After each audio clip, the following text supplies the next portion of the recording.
naglinis ako dito kanina. Medyo hindi na siya maalikabok, 'di ba? Tapos ito, pagdating ni Madam, ipang tatapon ko to. Ito, ayan, mga golf, pang golf yan, na hindi naman na magagamit kasi nasira na. Tapos ito, patapon ko yan. Itatapon ko yan. Tapos, ito, padala sa satwa. Ito, kay Tito to, ipakukuha ko yan sa kanya. Nilagyan ko na din ng oil. Ayan, kay Sir kasi yan. Ewan ko.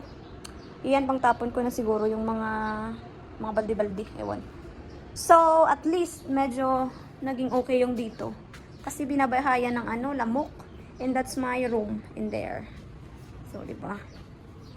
At ito, lalabhan ko to kasi magagamit to pag nagsha-shopping. Labhan natin kasi maalikabok. Ito parang magandang i-brush din to. Iwan ko or ipintahan na lang. Ayan, nilinis ko na din. And you know what? Meron ako dito. Hindi pa ay mala na siya. Ay okay. Kunin ko to mamaya. So, sa garden ko, look at my garden. Aray. Woo! Meron akong kamatis. Hehe. Kaso kawawa na naman to sa summer. Sobrang kawawa na naman to sila sa summer. Tapos, nilagay ko dyan ang aking malunggay. Kinat ko yan. Kasi mataas na kinat ko. Ayan, ang dami niya ng sanga-sanga. Tapos pag sanga ulit, ikakat ko ulit. At least nandyan na siya sa lupa. Dito kasi yan dati. So nilagay ko dyan. Tapos iniwan ko na lang tong aking munting kamatis. Munting kamatis. O diba? May pang salad na ako sa susunod na araw. Tapos ito, ano nangyari sa'yo, Day? Ayun may flowers siya. Yun, may mga flowers. Ito din may flowers din to. Ay, ito. Bunga na to. So, tinali ko siya dyan para hindi siya malalaglag. Nalalaglag kasi. Kaya, ayan. O, di ba? Very good. Sana maging okay ka sa summer. Hindi ka mamamatay. Na. So, today ay Friday. And 1 week na si Madam sa UK. So, sa Monday siya uuwi dito. So, from Friday, hindi ako naglinis ng sobra-sobra ng 1-2 araw ata. So, iuna ko tong kwarto ko. Dalawang araw ko tong nilinis. Pero meron pa rin alikabok. Hindi pa rin siya nawawala. Kasi dahil yan sa AC. At saka malapit ako sa window dito. So, every night, ino-open ko yung window para pumasok yung malamig na hangin. 'Di ba? Hindi na ako nag-on ng aircon. Kaso nga lang, yung alikabok sa labas, pumupunta dito sa loob. So, ganun din. So, dapat linisin to talaga. Ay, nililinis ko talaga to every week pag day off. Or every Wednesday pagka day off ko pagka umaga. Ngayon, dito sa baba na linis ko na lahat-lahat. Ano na lang kumbaga parang pahapyaw na lang. Pahapyaw, parang na lang next yung general cleaning ko na dito except sa window doon. Hindi ko pa yun nalinis kasi sabi ko lilinisin ko yun pag palapit nang dumating si Madam kasi sinisprehan kasi yun ng gardener ng tubig, ganun pa rin, 'di ba? So, yung lupa na pupunta sa window kasi full window yun sa kitchen, naglinis na din ako. Tapos, na lang din, linisan ko din yun sa Sunday or sa Monday na. And then, sa taas talaga niya ako nakapaglinis pa, ni isa. So, tomorrow, Saturday, doon ako sa taas. Isang araw lang naman yung taas kasi yung room lang naman ni Madam, yung talagang lilinisan doon at saka yung mezzanine. Kasi doon yung maalikabok. Tapos yung sa mga guest room, hindi naman siya ginagamit. Tapos palagi naman yung nililinis. Pero linisan ko pa rin. Mag-dusting pa rin ako doon. Pero ang kagandahan kasi doon, konti lang yung gamit doon sa guest room. Diba hindi siya masyadong alikabok. And I think, i-try ko or i-check ko muna kung may sandstorm. Kasi pag may sandstorm, hindi ako maglilinis ng window sa taas kasi natatakot ako. Pero pag walang sandstorm, itry kong linisin siya. Para at least malinis siya, diba? Na ano kasi ako na one time naglinis ako, tapos nag-sunstorm, umulan pa, diba? Naglinis ka pa. So, yun. Sa 1 week na wala si madam dito, na unti-unti kong na general cleaning yung bahay namin. And it feels good. Pero I think tomorrow on or next day or sa Monday, hindi ako okay. Hindi ako okay. Alam na, no? Kasi nagpaparamdam na naman ang aking dysmenorrhea. So, that's every month. By the way, so ngayon, ang gagawin ko ngayong gabi, magpa-plancha. Lahat plancha. Hindi naman marami akong planchahin, kaso nga lang, 2 bedsheet. So, ang bedsheet ang pinakaayaw kong pinaplancha. But, wala tayong magagawa. So, yun yung gagawin ko ngayon. Magpa-plancha. So, yeah. That's all. See you later.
Everyone, ayan.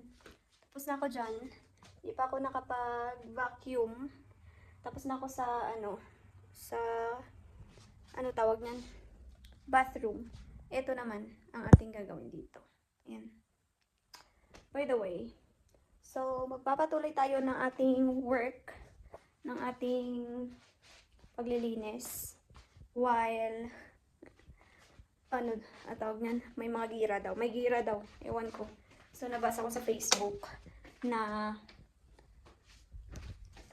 sinasabi nilang mag-ingat daw kasi may gera na naman. Today is February 28, 2026.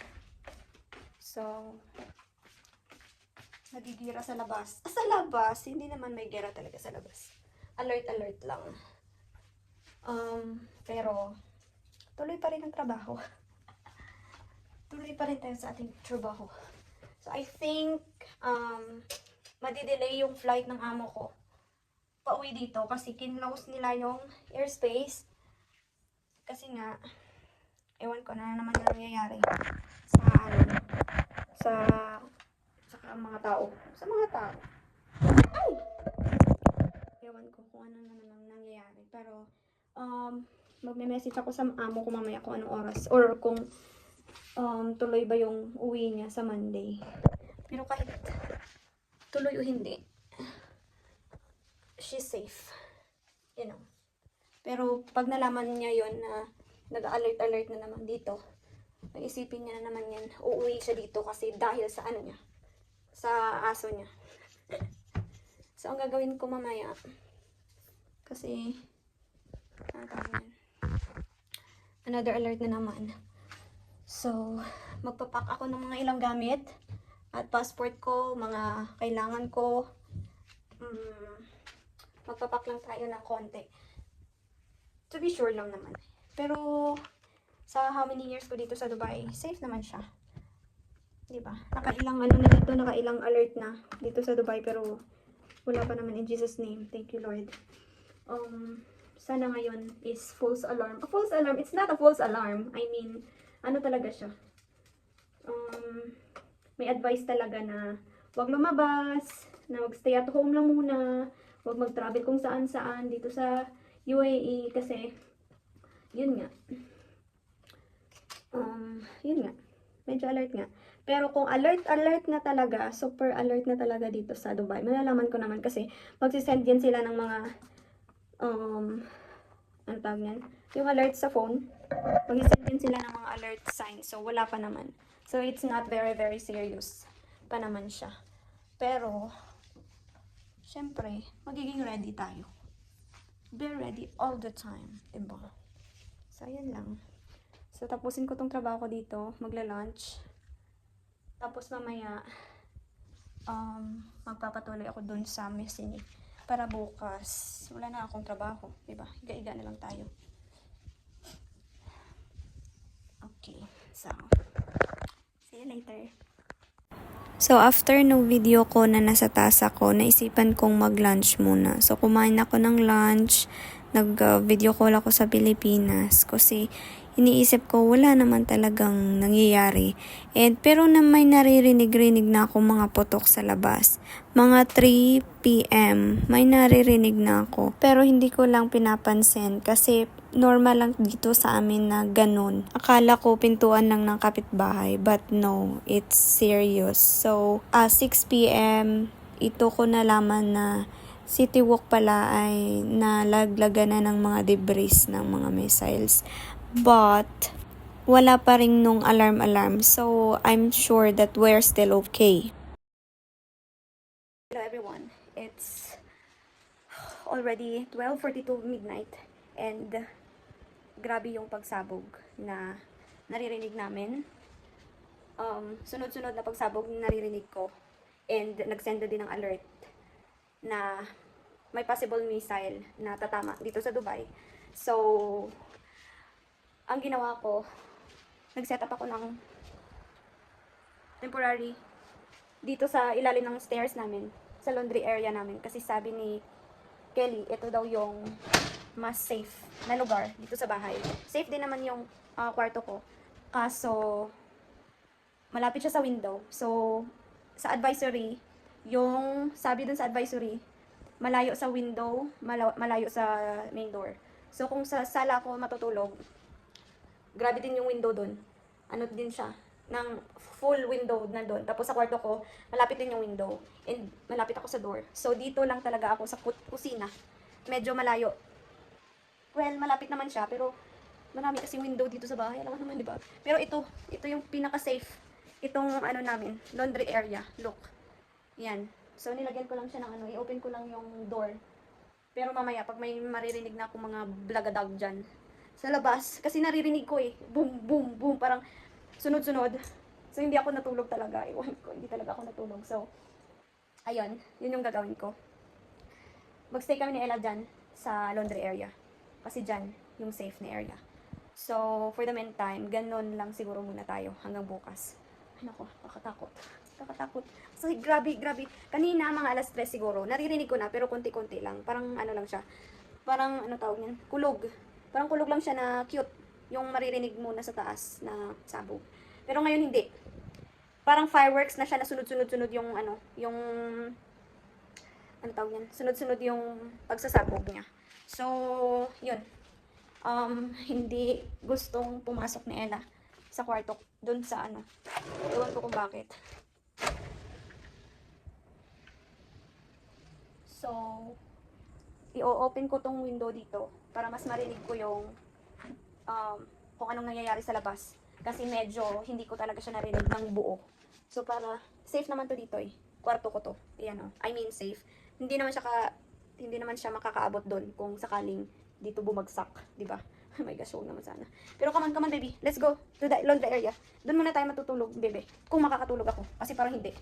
So, come here. Come here. Come here, baby. Come on. So, ilan ako tong pinto. Come on, baby. Come on. Come on. Ella. Hindi siya sumasama sa akin kasi, ano ba ang gagawin? Siguro iniisip niya, ano bang gagawin ko dun sa laundry area? Diba? So, ayan. Ano pong ginagawa namin dito sa laundry area? So, ayan. Ay, nako. Bahala na. Bahala na mag-e-effort tayong ganito. Basta hindi tayo magpapanik. Kanina pag dalawang beses nag-send ng alarm. Yung alarm. Alert. Yung UAE. Yung isa naka-English. At saka yung isa naka-Arabic. Full Arabic. Yung una, English at saka Arabic. Tapos yung last na sinend, puro Arabic lang. So, doon ako nagpanik. Nawindang ako. Hindi ko alam kung anong gagawin ko. Pero yan, nandito kami ni Ella. And dito yung bag na prepare ko. Mga gamit. In case lang naman, diba? Wala namang mawawala. Pwede naman yan ibalik pag, diba, false alarm talaga. Pero, yes. Yun ang mga nangyayari sa amin dito. First time in the history ng buhay ko ang mga nangyayaring ganito. Pero, I know, hindi naman tayo pababayaan ng nasa taas. Diba, Ella? So, ang gagawin ko ngayon, Papa Music, hindi ko talaga masyadong narinig yung mga putukan kanina. I mean, narinig ko siya, pero hindi ko siya pinapansin. Mas, inaano ko yung music. Nilalakasan ko, para hindi ko maririnig. Pero, nung nag-send na ng alert, doon ako nagngarag. Dito tuloy kami ni Ella. Whatever.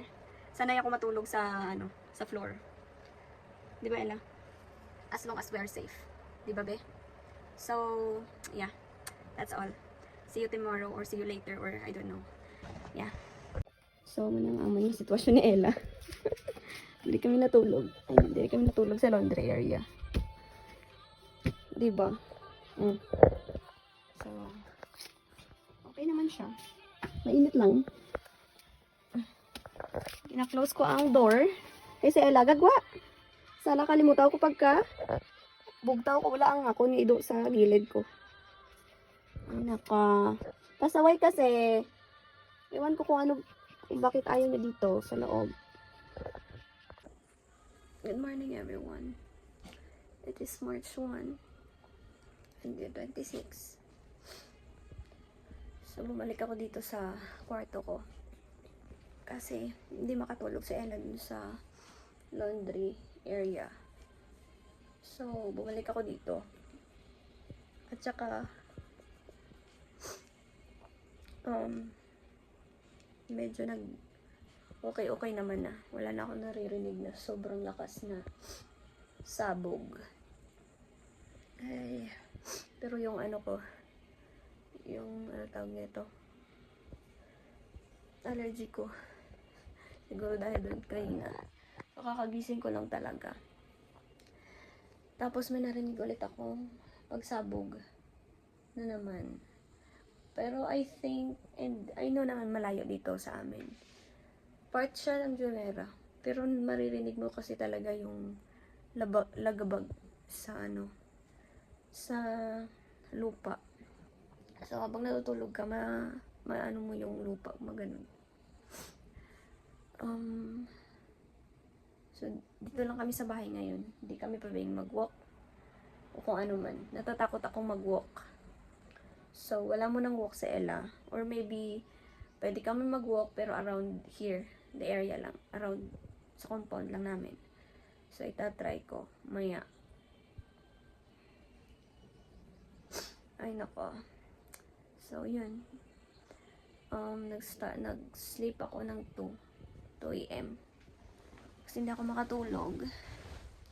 And then, nagising ako ng 4. Tumawag ako sa Pilipinas. Tapos, mga 5, natulog ako ulit.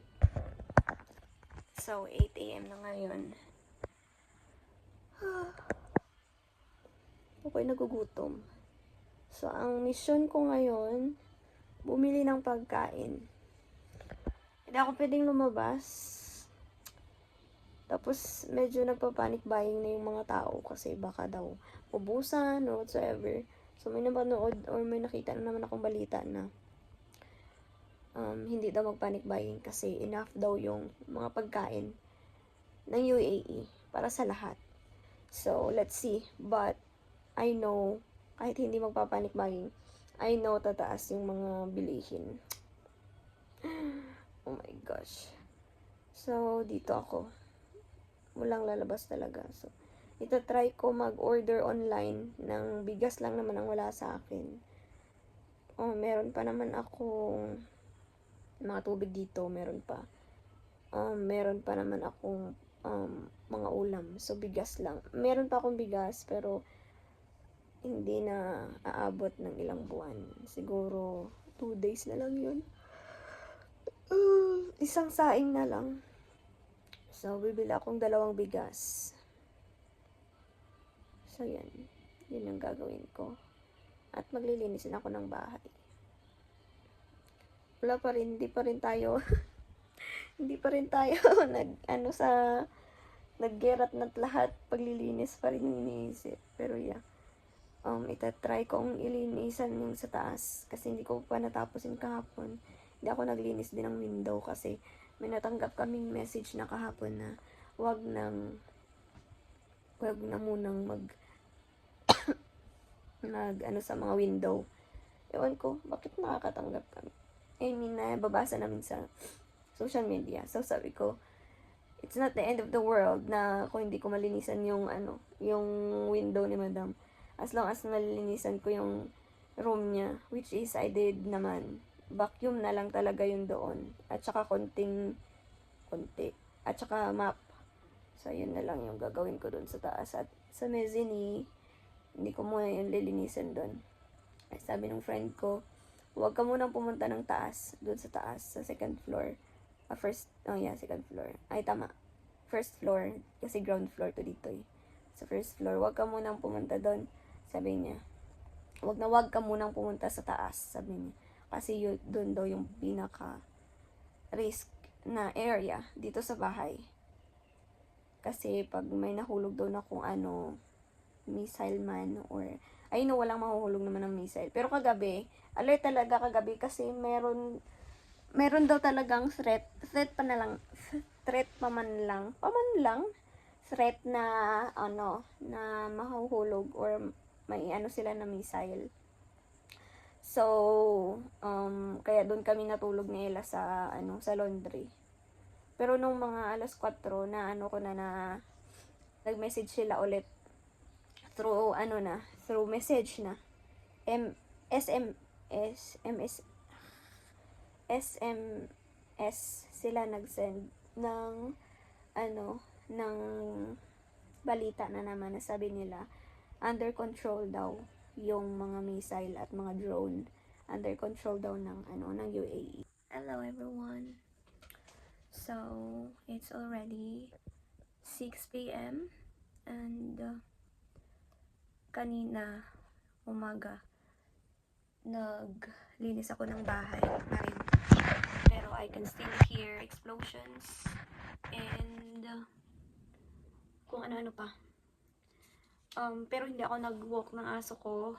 Hindi ako lumabas. Lumabas lang ko, nagtapon ng basura and balik agad sa loob ng bahay. Kasi hindi natin alam, 'di ba? Kung saan nanggagaling yung mga debris na nalalaglag talaga. Tawag niyan? Maririnig mo yung mga ingay sa taas. So, hindi natin alam kung malalaglag dito or kung saan parte. Kasi, for me, parang malapit talaga siya dito sa amin. And, mula kagabi hanggang ngayon, di pa rin ako makatulog. Hey everyone!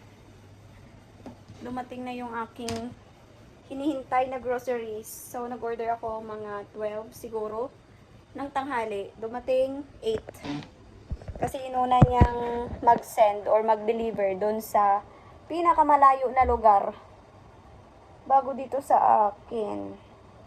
So, very good na driver. Ba't ba ako nagko-complain? Ba't ba ako complaining? Okay? Na-deliver naman. Talaga, Diyos. So, bumili kong egg. 30 pieces na egg. Diba? Tapos, bumili din ako ng, this is worth 193. Bumili ako ng pinapay, croissant. Sasabihin mo hindi panic buying to. Hindi to panic buying. Normal lang to. And then, ramen. Nissin ramen. Itong babaeng tong grabe noodles. At saka may dato puti. Hindi ako nakakain pag walang sawsawan. Yung aking prito. And I also bought a massive. Oh my gosh, what is happening? Chicken breast for Ella. Worth 88 dirhams. Diba? Grabe. So, lulutuin ko to kasi wala nang chicken breast sila. Wala na siyang chicken pang dinner. And I also bought ang pinaka-importante sa lahat, rice. And another rice. So, tinry ko to. Kasi I think mas magandang quality to. Iunahin ko tong saing kaysa dun sa isa. Kasi parang maganda to. Or, yeah, let's try. So, bumili na akong dalawa. Kasi, ganun din naman. Kinakain ko din naman yan. And, nahihirapan akong dalhin na dito. Pag nagbumili ako ng ng tawag niyan? Rice sa Satwa or kahit dyan, sa Viva. Mahirap na siyang dalhin kasi nagsuscooter ako. So, dinalawa ko na. Diba? So, pang ko na yan, 2 months. 2 months, 10 kg na na bigas. 2 months ko na yan. Nakain. By the way, magluluto na tayo ng chicken ni Ella. And magdi-dinner na din ako. Ita-try kong matulog ulit. Kung makakatulog tayo. Pero I think makakatulog naman tayo. And, hindi naman na-alert talaga. Pero in case of emergency, kasi parang every night may, na ako medyo nakakatakot, diba? So, dilagyan ko dyan ng mattress. Mattress ba tawag to? Yeah. Foam. Lagyan ko ng foam dyan. Para mamaya, pag in case of emergency, diba? Pwede tayong matulog dun. Ulit. So, yun lang. Magtatrabaho ulit ako. Supermarket ako. So, uuwi na ako. So, tapos na ako. Oh, let's go home!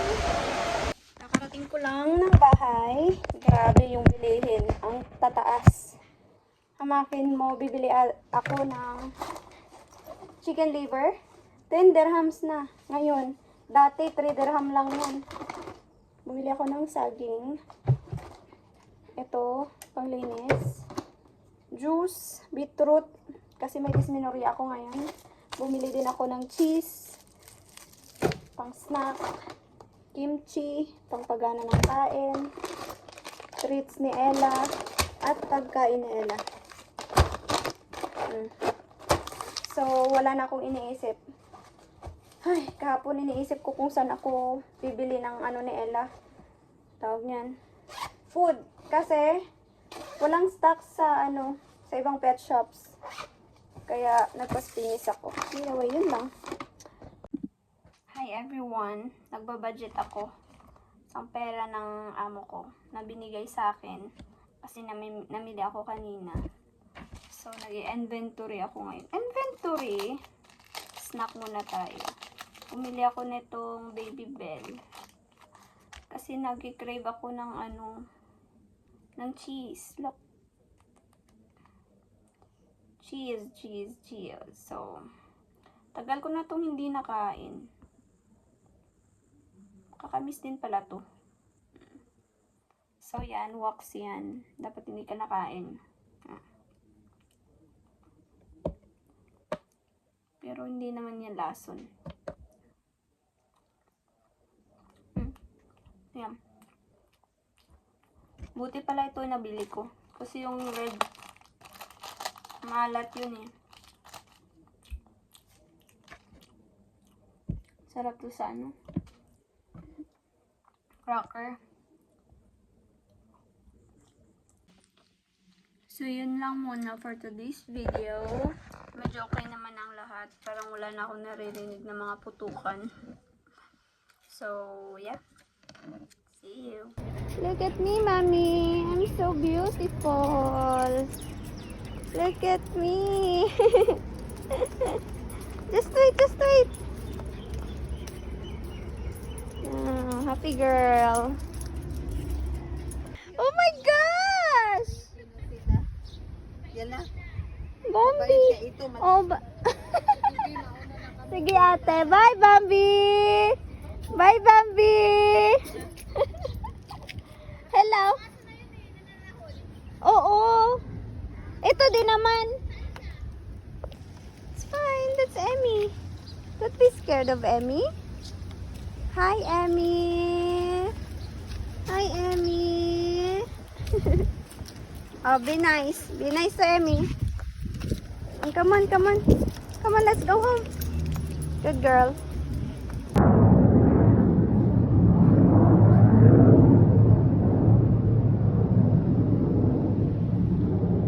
Nadula.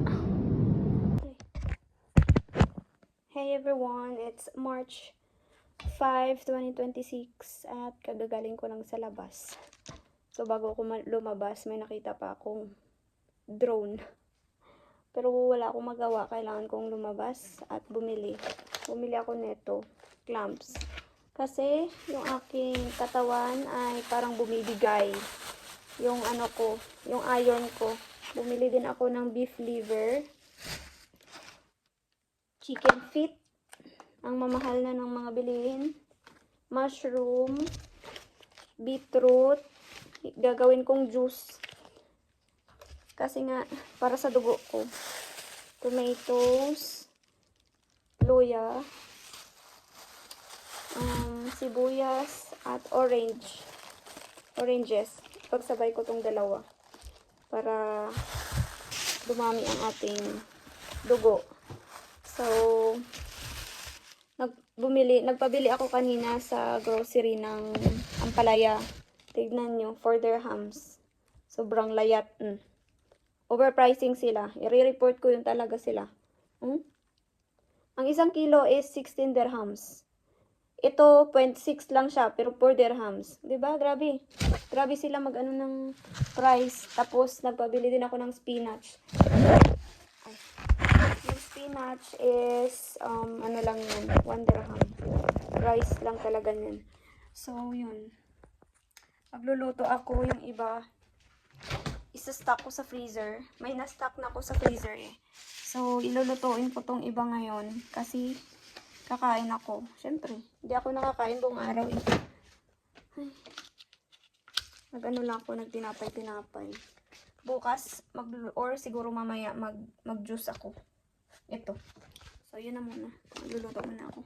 Come on. They are moving. Moving out. Come on.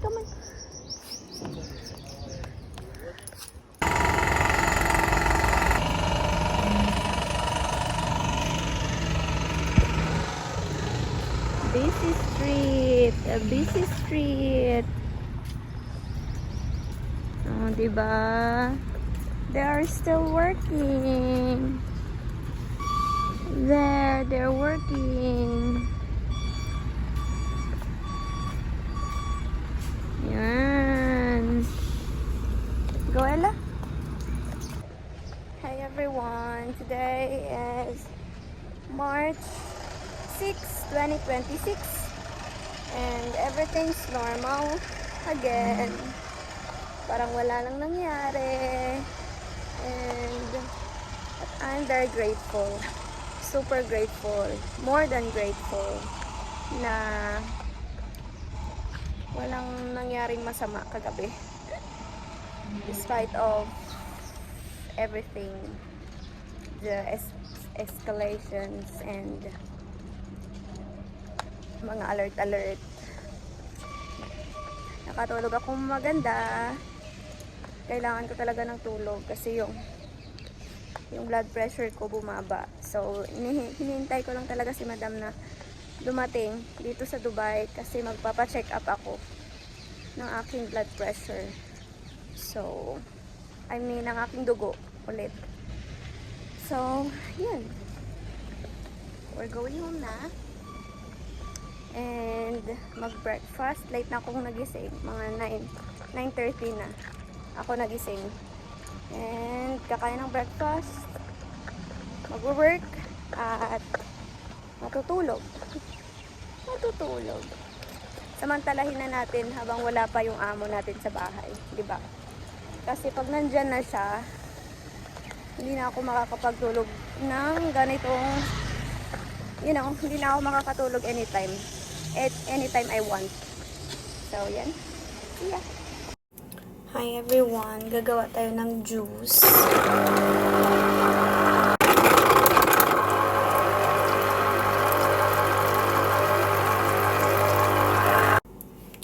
So, ito beetroot. Tapos, lagyan natin ng orange. And ginger. Ginger pa pala. And then, lalagyan natin ng orange juice. Para pure. Wala siyang water. Orange ang ilalagay natin. Diba?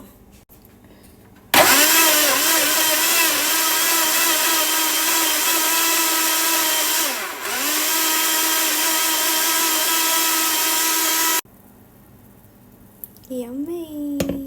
So, nagiging smoothie.